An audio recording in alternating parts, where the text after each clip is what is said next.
அனைவருக்கும் வணக்கம். Welcome to the mind zone. வீட்டில் பெண்கள் ஆப்ரானை அணிந்து வேலை செய்வதை பார்த்திருக்கிறோம். அதை பற்றி சில சுவாரஸ்யமான தகவல்களை கொண்டு வந்துள்ளேன். ஆப்ரான்ஸ் வரலாறு முழுவதும் ஆண்கள் மற்றும் பெண்கள் இருவரும் அணிந்து வருகின்றன. ஆனால் 19ஆம் நூற்றாண்டில் அவர்கள் முதன்மையாக பெண்கள் உள்நாட்டு தொடர்புடையதாக மாறியது.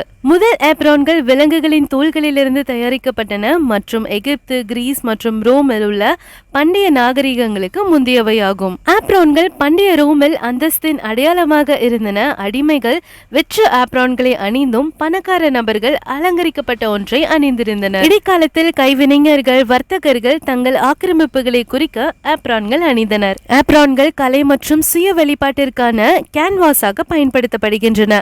பல வடிவமைப்பாளர்கள் அலங்கார மற்றும் நாகரிகமான ஆப்ரான்ஸை உருவாக்குகின்றனர். சில கலாச்சாரங்களில் யூத டாலட் அல்லது பௌத்த ராகசு போன்ற ஆன்மீகம் அல்லது மதத்தின் அடையாளமாக ஆப்ரான்கள் அணியப்பட்டு வருகின்றன. ஆப்ரான் சமையல்காரர்கள், கலைஞர்கள் மற்றும் அரசியல்வாதிகள் உட்பட பிரபல மக்கள் ஒரு சின்னமாக அணிந்து வருகின்றனர். ஆப்ரான்ஸ் பண்டைய கிரேக்கம் மற்றும் ரோமில் நாணய வடிவமாக பயன்படுத்தப்பட்டது. ஆப்ரான்கள் சில கலாச்சாரங்களில் துக்கத்தின் அடையாளமாக பயன்படுத்தப்படுகின்றன. 18ஆம் நூற்றாண்டில் நேர்த்தியும் சுத்திகரிப்பையும் குறிக்கும் வகையில் ஆண்கள் ஆப்ரான்களை அணிந்தனர். ஆப்ரான்ஸ் ஆன்மீக மற்றும் கலாச்சார அடையாளமாக பாரம்பரிய ஆப்பிரிக்கா மற்றும் ஆசிய கலாச்சாரங்களில் பயன்படுத்தப்பட்டு வருகின்றன. சில கலாச்சாரங்களில் ஆப்ரான்கள் குணப்படுத்தும் பண்புகளை கொண்டிருப்பதாக நம்பப்படுகிறது மற்றும் சடங்குகள் மற்றும் விழாக்களில் அணியப்படுகின்றன. இப்படிப்பட்ட ஆப்ரானுக்கு பின்னாடி இருக்கும் கதை என்ன என்று பார்க்கலாம்.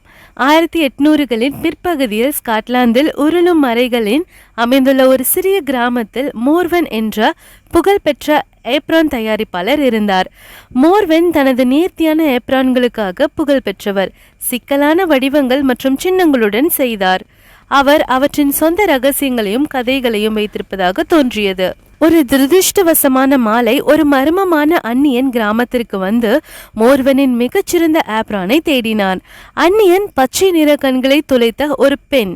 அவள் ஒரு ரகசிய சமூகத்தின் உறுப்பினர் என்பதை வெளிப்படுத்தினார். பண்டைய மரபுகளையும் மாய அறிவையும் பாதுகாப்பதாக சத்தியம் செய்தார். அந்நியரின் நம்பகத்தன்மையை உணர்ந்த மோர்வன் மற்றவர்களைப் போல் அல்லாமல் ஒரு ஆப்ரானை உருவாக்கினார்.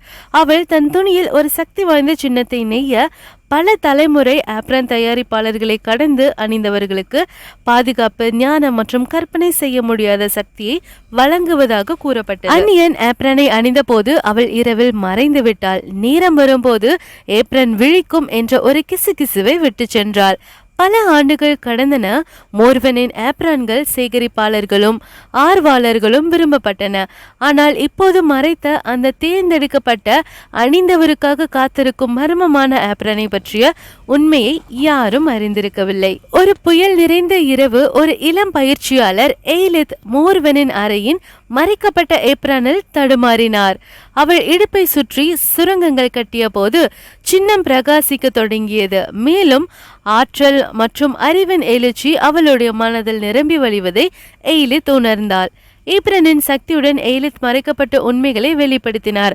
இருண்ட சக்திகளை முறியடித்தார். மேலும் பண்டைய மரபுகளின் பாதுகாவலானார். எனவே இந்த தாழ்மையான ஆனால் அசாதாரணமான ஆடைகளின் துணியில் நெய்யப்பட்ட பரபரப்பான கதைகளுக்கு ஒரு சான்றாக மோர்வனின் ஏப்ரனின் புராண கதை வாழ்ந்து வருகிறது. இந்த ஆப்ரானை பற்றிய சுவாரஸ்யமான விஷயங்களைப் போலவே மற்ற விஷயங்களையும் தெரிந்து கொள்ள உடனே சப்ஸ்கிரைப் செய்யுங்கள். நன்றி, வணக்கம்.